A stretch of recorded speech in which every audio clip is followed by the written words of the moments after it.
বাংলাদেশ ক্রিকেটের সবচেয়ে বড় নামগুলোর একটি সাকিব আল হাসান।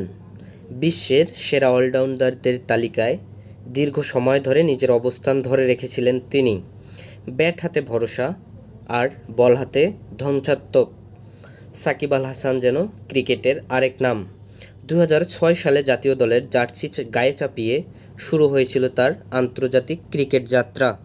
তারপর একে একে অসংখ্য রেকর্ড নিজের করে নেন। বিশ্বকাপে বাংলাদেশের হয়ে সর্বোচ্চ পারফরম্যান্স, টেস্ট বোলিং আর ব্যাটিংয়ে সমান দক্ষতা আর দেশের হয়ে অসংখ্য জয় এনে দেওয়ার নেপথ্য কারিগর এই সাকিব আল হাসান। সবখানেই সাকিব আল হাসান এক অনন্য নক্ষত্র, কিন্তু আজ তিনি মাঠে নেই। জাতীয় দলের জার্সি গায়ে তাকে দেখা যায় না। ঠিক এই মুহূর্তে তার অভাবটা যেন আরও বেশি অনুভূত হয়। ভক্তদের চোখে চোখে খোঁজ চলে, কোথায় সেই সাকিব যিনি একাই ম্যাচ ঘুরিয়ে দিতে পারতেন। হয়তো তিনি সাময়িকভাবে দলের বাইরে, কিন্তু কোটি ভক্তের, কোটি সমর্থকের হৃদয়ে তিনি এখনও সেই চিরচেনা নায়ক, বাংলাদেশ ক্রিকেটের অমূল্য সম্পদ।